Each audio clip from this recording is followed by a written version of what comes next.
Have you ever dreamt about being a pro gamer and playing on the big stage? Are you passionate about esports and follow your favorite games and players? Or do you simply just enjoy gaming as something you and your friends like to do? If the answer to any of those questions is yes, then come hang out and learn about the wide world of esports and how it can influence your collegiate, academic, and professional careers.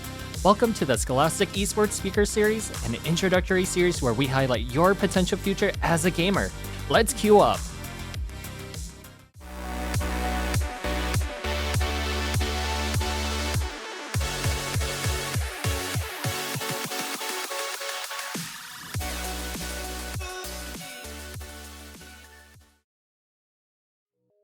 My name is Leah Domas, and I'm a second year here at UC. I run the Valorant Club, so I do all of the community events here, and I also manage the competitive teams for us.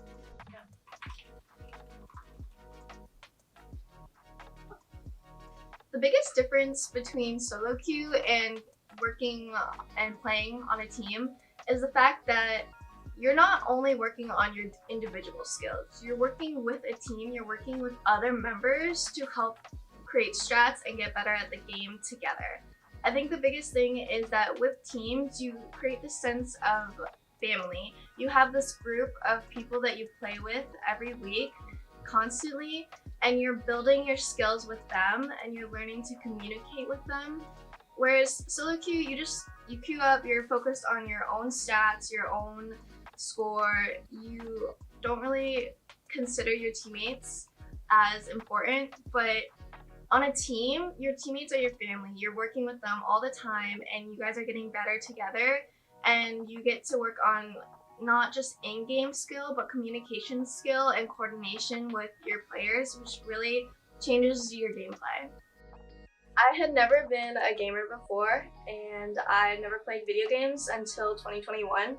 So my friends actually introduced me to the club. We were incoming freshmen, and my friend had joined the Discord server, and that's how we found all of our communities for games that I wanted to try playing.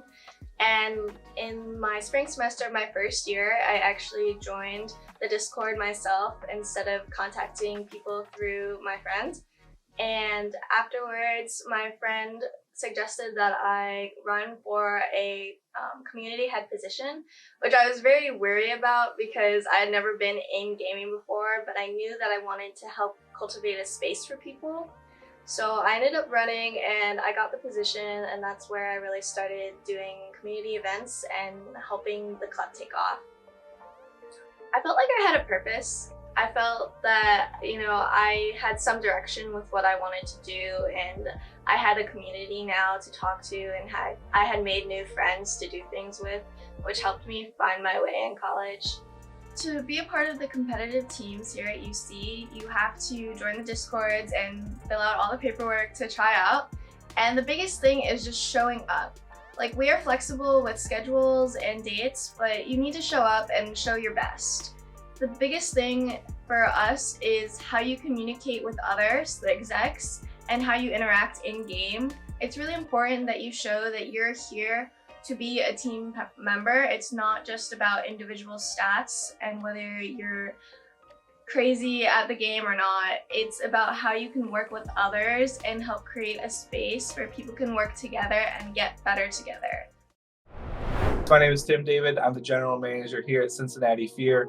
We are a professional esports organization located in Cincinnati, Ohio, with two teams currently, League of Legends in the North American Challengers League and Super Smash Bros. Ultimate, where we have Doorstop, a recent UC grad, and Emma, a recent NKU grad. And we're really excited that we can develop local talent here in the Ohio region. It gives us opportunities to work with high schools and colleges like the University of Cincinnati. They have a wonderful facility that we've used for events and future events. And we want to give kids the opportunity to compete in those tournaments, but also work with them on a volunteer basis and, hopefully give them some job experience on the way there. While aspiring to be a pro player or a team manager is a common goal for many esports aficionados, there's so much more out there than just team and pro play. This fantastic chart shows all of the possibilities of just where you can go in life as a gamer and esports fan.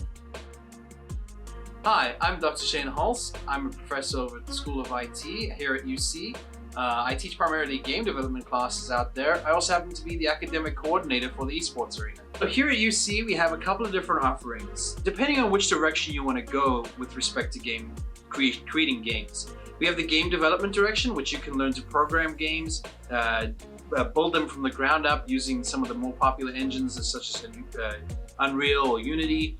We also have the game design side of things, where you can build assets, you can build the models, that you can create the creatures that are going to exist in these games, as well as write the stories and be very artistic with respect to the game creation process.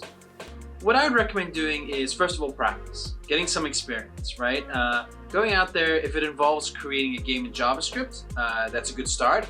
But really, you want to get experience with one of the engines. So both Unity and Unreal offer free versions that students can use. And you can build a full game in there. You're not going to pay a cent unless you obviously publish it. But they'll give you some experience. Another approach you can do is to learn a language, learn a computer programming language. And so to give you an example, Unity uses the C# language. So if you learn C# or Java, they're very similar languages. That'll put you ahead when it comes to writing code or writing scripts for Unity. Unreal uses C++, but more importantly, they use a blueprinting system. And that blueprinting system is arranged in such a way that people that know programming, know code, can find it very easy to transition from a code-like environment into a visual blueprinting system. So, how do you make sure you can get involved in this amazing world? First, as you look to apply to college, check their website to see if they have an esports program. Reach out and ask for more information. They may even have a scholarship available just for you.